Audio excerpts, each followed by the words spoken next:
Queridos, eu vos saúdo com a paz do Senhor Jesus. Evangelho segundo escreveu Lucas, capítulo 11. O versículo 1 diz assim: Aconteceu que, quando ele, Jesus, estava orando em certo lugar, ao concluir, um dos seus discípulos lhe disse: Senhor nosso, ensina-nos a orar, assim como João ensinou a seus discípulos. Eu tenho visto que muitos cultos públicos se fazem, muitos ambientes de reuniões públicas se desenvolvem, se abrem, se enchem.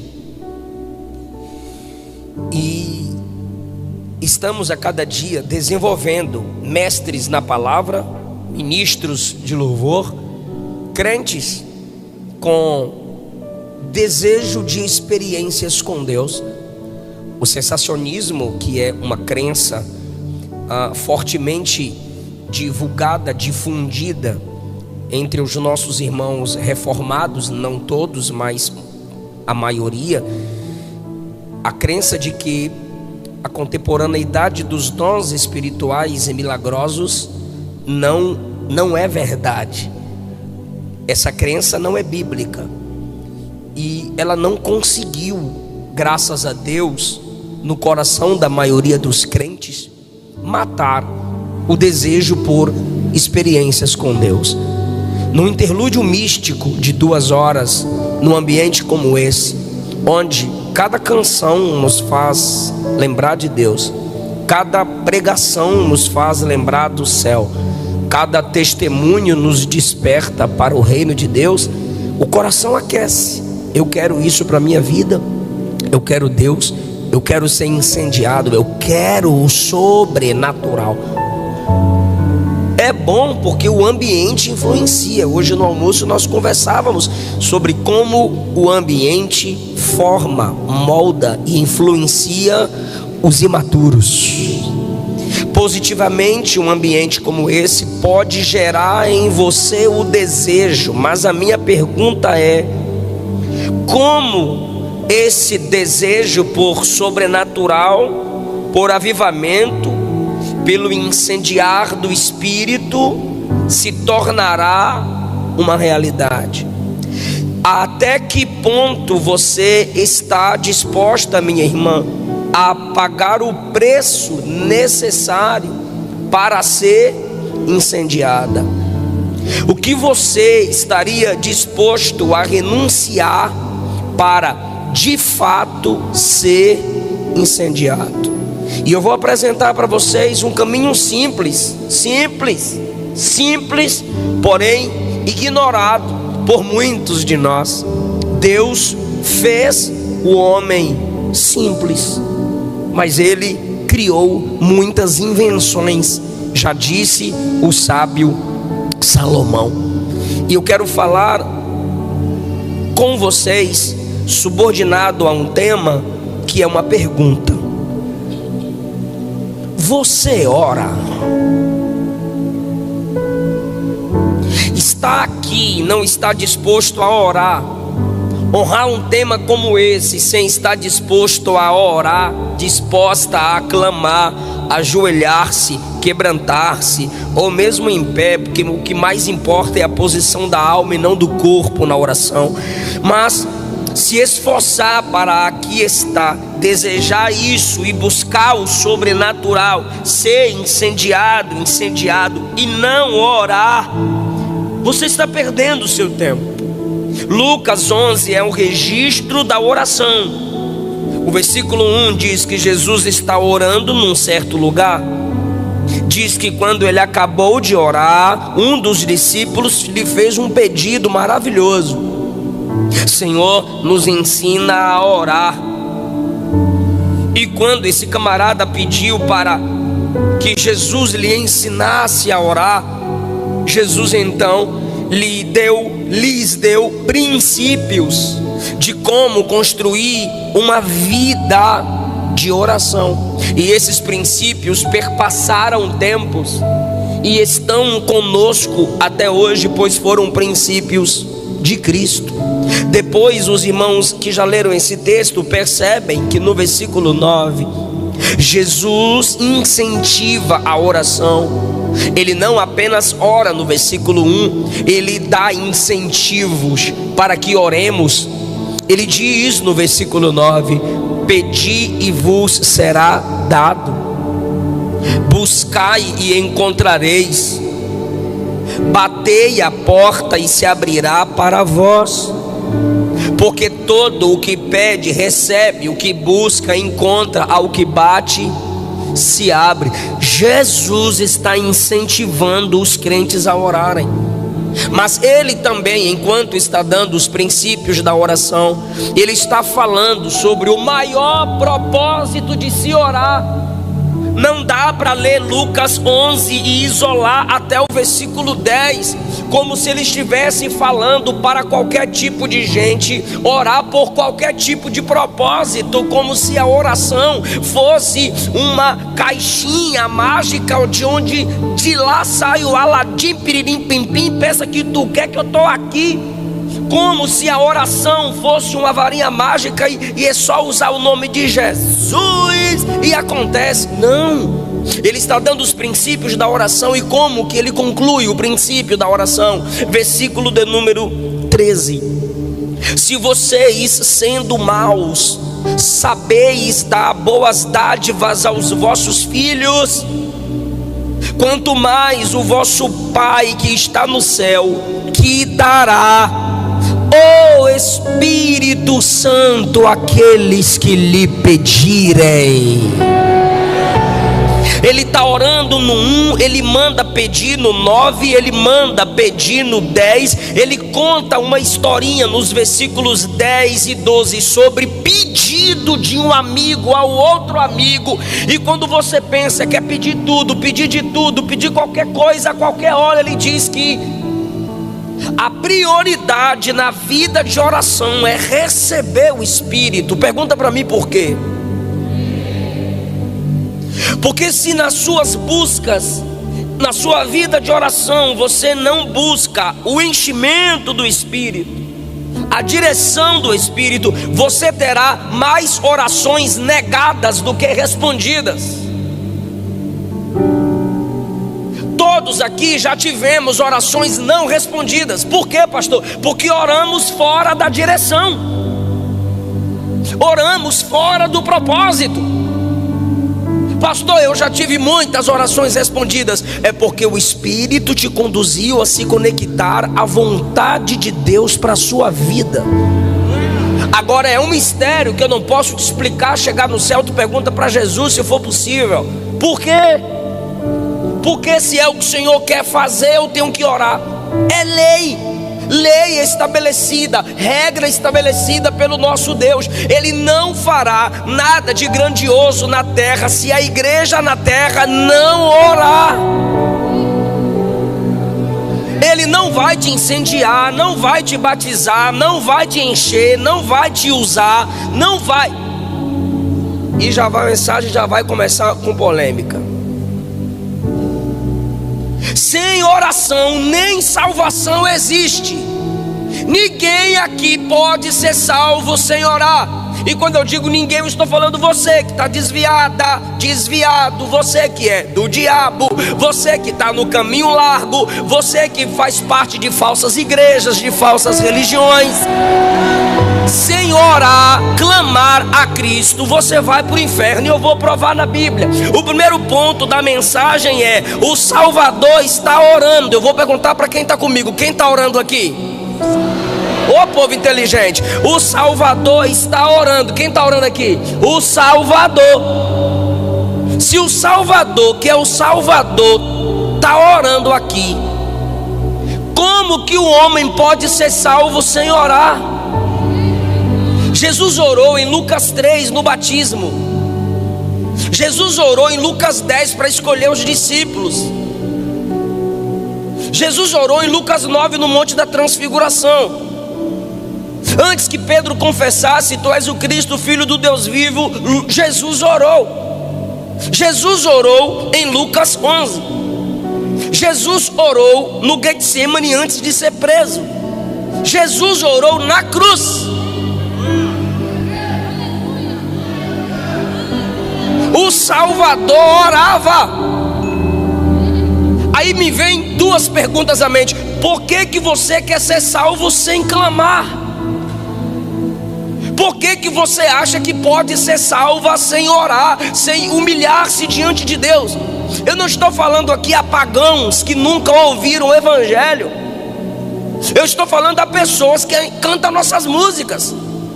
Eu estou falando de gente que gosta de nossas mensagens.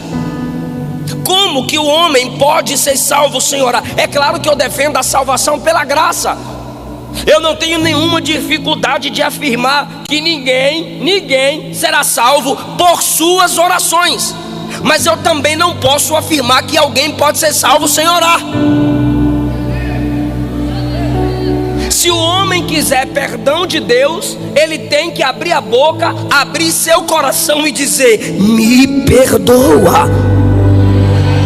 Pastor, a pessoa pode ser salva sem ler Bíblia? Pode, se ela for cega. A pessoa pode ser salva sem saber hermenêutica e exegese? Pode, se ela for analfabeta. A pessoa pode ser salva sem ouvir pregações? Sim, eu acompanho missionários, sustento alguns missionários, e eles pregam em alguns ambientes, tipo na Ilha dos Cocombas, na África. Só tem culto a cada 6 meses. E quando acontece o culto, a pessoa se entrega para Jesus. Só do próximo 6 meses, aquela pessoa vai ouvir uma pregação.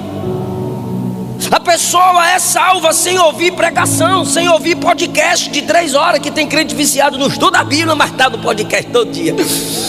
A pessoa pode ser salva sem ouvir podcast, agora sem orar, não tem como, eu vou provar na Bíblia.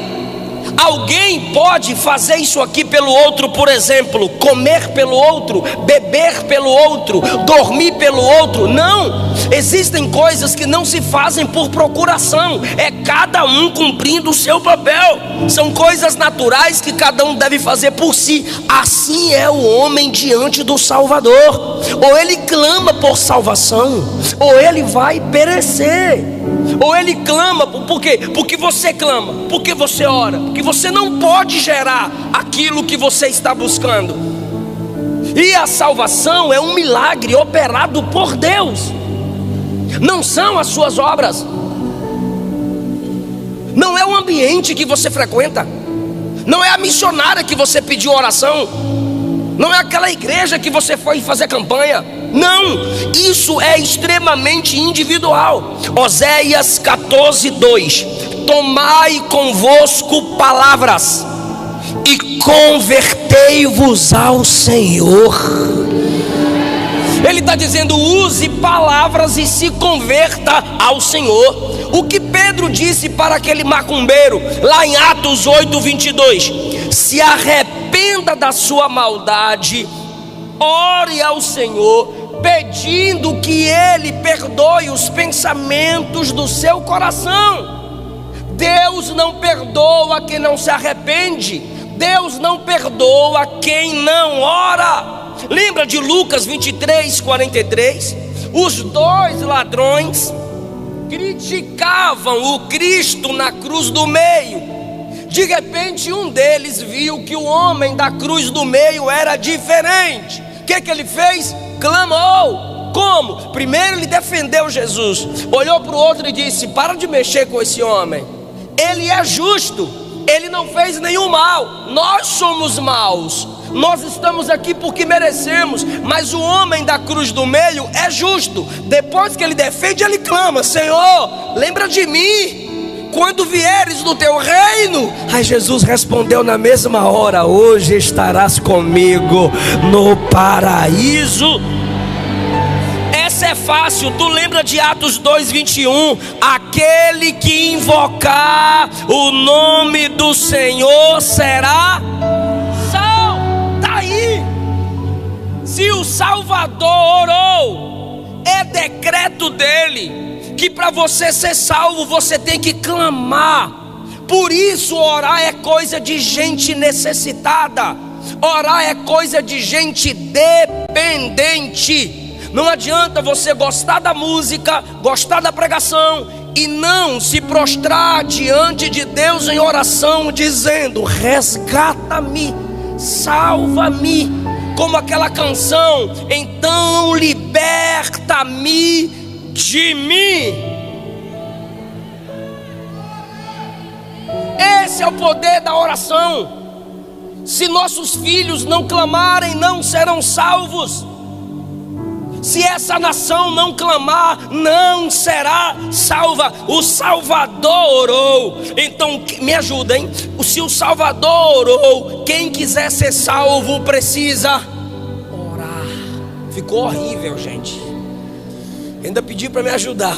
Se o Salvador orou, quem quiser ser salvo precisa. Ficou chique. Segundo lugar, quem está orando aqui no 11? Não me estressa não. Quem está orando aqui no 11? Se o Salvador está orando, quem quiser ser salvo tem que orar. Se o próprio Salvador orou, os salvos.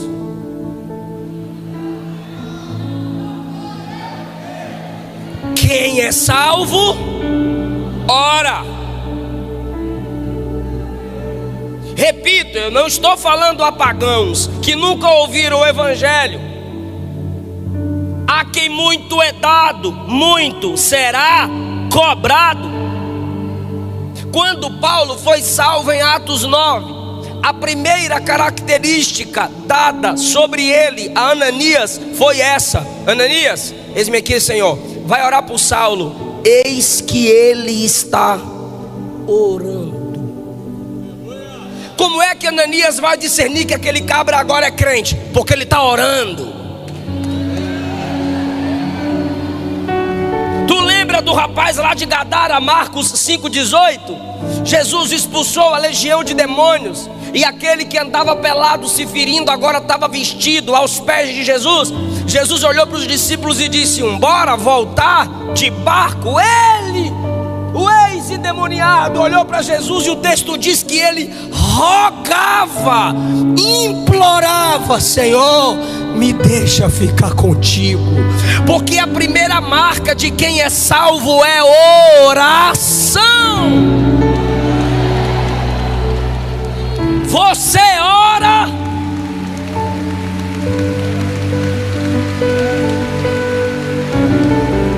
Se você não ora, desculpe, você não é salvo. Ore para Jesus te salvar.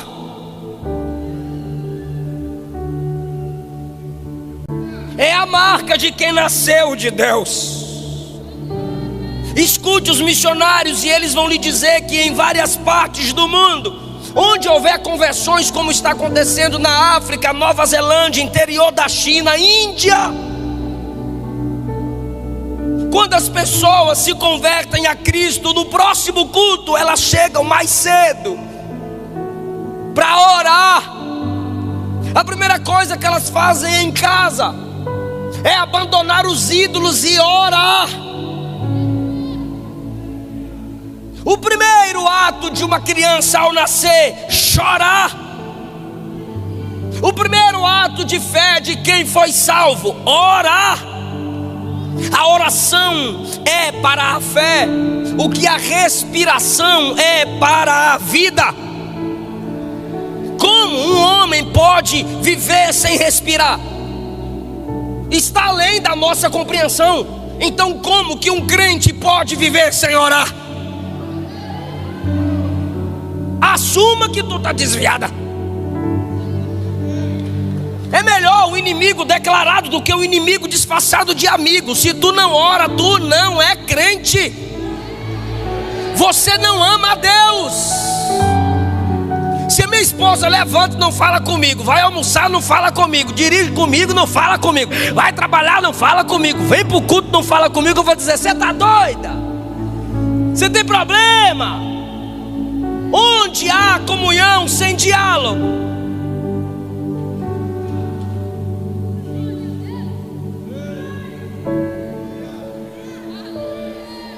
Todos os filhos de Deus sentem a necessidade de falar com o Pai. Romanos 8,15 diz que quando o Espírito opera em nós o ato da regeneração, a gente clama: Abba, Pai, papaizinho. Deus não tem filhos mudos espirituais. Vou repetir: Deus não tem filhos mudos espirituais. Quando o Espírito opera o novo nascimento, Ele abre sua alma e diz: ora, clama, abre a boca, clama a mim, eu vou te responder. Clama a mim, eu vou te anunciar coisas grandes e firmes que não sabes. Você quer ser incendiada? Você quer ser incendiado? Aí eu faço outra pergunta: você ora?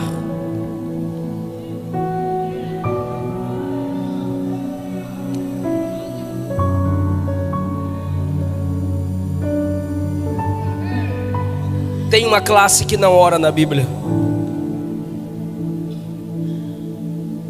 Até demônio ora, irmão. Lá em Gadara, os demônios imploraram: não manda nós para o abismo não, Senhor Santo, Filho do Altíssimo. Manda nós para os porcos. Tem crente pior que demônio, meu Deus do céu. Demônio orando. E tu é crente e não ora?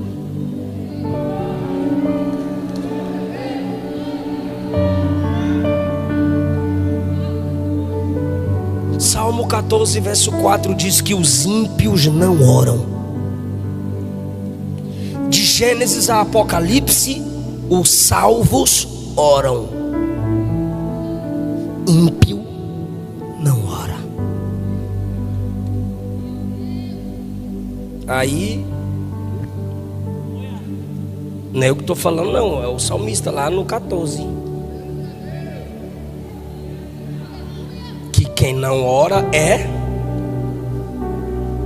Quer falar não? Quem não ora é...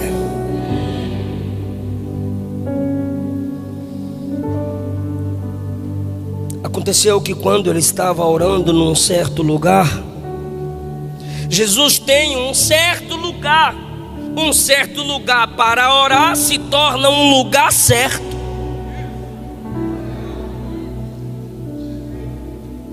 Ele está num certo lugar onde os outros só podem observá-lo. Lucas 3, ele ora quando a multidão está sendo batizada. Ele orou publicamente.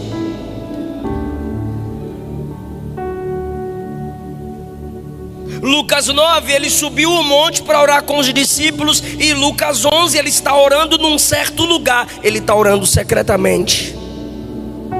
Você ora publicamente? Misericórdia, pastor, tenho vergonha de orar publicamente. O sangue de Jesus tem poder. Mas quando o pessoal da mídia vê com o celular pertinho assim na tua cara, eu tô...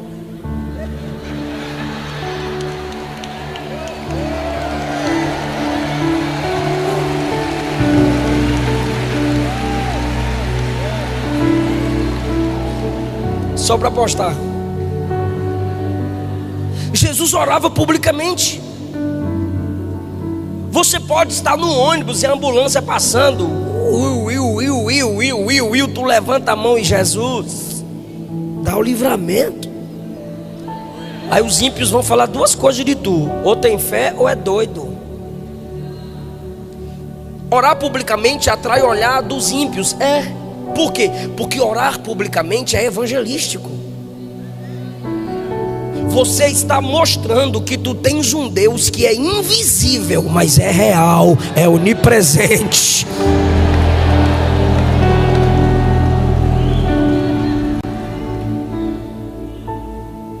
A oração pública impacta aqueles que ainda não conhecem o poder dela. expulsar demônios, interceder pelo bom andamento do culto. Jesus orou publicamente. Lucas 3, João 11. Na cruz, cercado de inimigos, orou publicamente. Mas ele orava no secreto, ou seja, esse é o equilíbrio da oração. Você ora no secreto. Se você ora publicamente no culto, se você ora publicamente intercedendo, mas não ora no secreto, você pode se tornar um hipócrita. Se você ora secretamente, aquilo do qual você se enche no secreto te impulsionará a orar publicamente. Só orando no secreto, sua devoção pública será resultado da devoção secreta. Então, quando oramos publicamente, estamos num ato evangelístico. Como disse Paulo a Timóteo: quero que os crentes orem em todo lugar, com mãos estendidas, sem ira e sem contenda. É uma oração pública.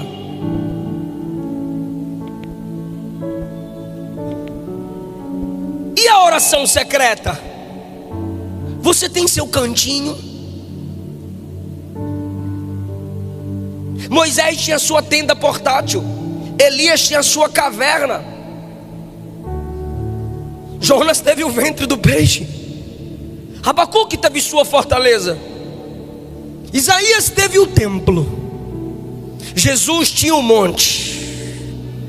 Paulo teve as prisões à beira do rio e o navio. Você pode parar sua moto. Você pode parar o seu carro. Você pode, no intervalo do seu trabalho, ir ao telhado, como fez Pedro, ou ir ao porão de uma casa ou de um navio, sei lá. Mateus 6, Jesus disse: entra no teu quarto e fecha a porta. A palavra quarto ali é aposento, qualquer lugar secreto. O segredo da oração é a oração em segredo. No diálogo com Deus, você vai se desenvolvendo na comunhão. É falar com Deus, irmão. Por que a gente quer enfeitar as coisas? Já vi crente indo orar, querendo pregar para Deus, dar aula de teologia para Deus. Não, irmão, fala com Ele com todo o seu coração, mas fala tudo. Jesus está orando num certo lugar. Olha essa lição agora. Primeiro é que o Salvador orou. Segundo, ele está orando no local determinado. Terceiro, o respeito pela oração. Ao concluir a oração, um dos discípulos lhe disse: ao concluir, ninguém o interrompeu enquanto ele não acabou de orar. Não importa a intimidade que você tenha com quem está orando, respeite o ato de oração alheio.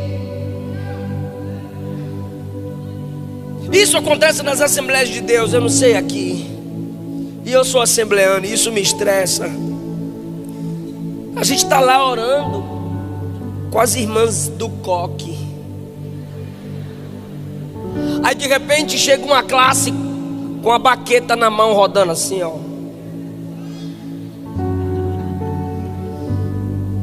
Aí senta na batera.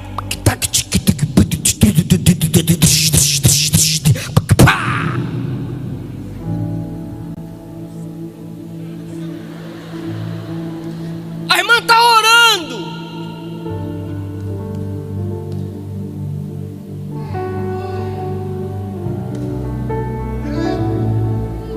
O marido está orando, a irmã chega, papapá, meu bem, telefone.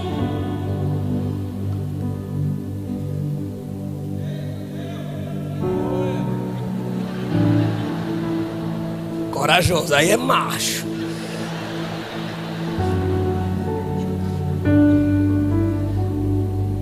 A esposa tá orando, o cara chega lá, não consigo fazer o leite do neném aqui não, me ajuda aqui. Eu não estou falando do ímpio, eu estou falando do marido crente, sabendo que a mulher está em oração, ou que ele está em oração.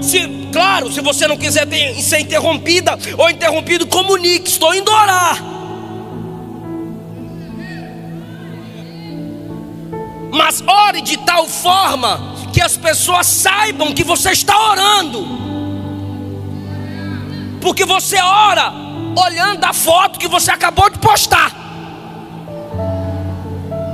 Você está orando e pegando o WhatsApp toda hora para ver se alguém te mandou mensagem. Importante, zona, você é bichona mesmo, hein, vaza? Alguém tem que te mandar mensagem. Como ninguém mandou, tu vai no grupo, vê o que tá, tu tá de joelho dizendo que tá orando. Quem vai te respeitar? Jesus orava de tal forma que alguém olhou e disse: não posso interrompê-lo.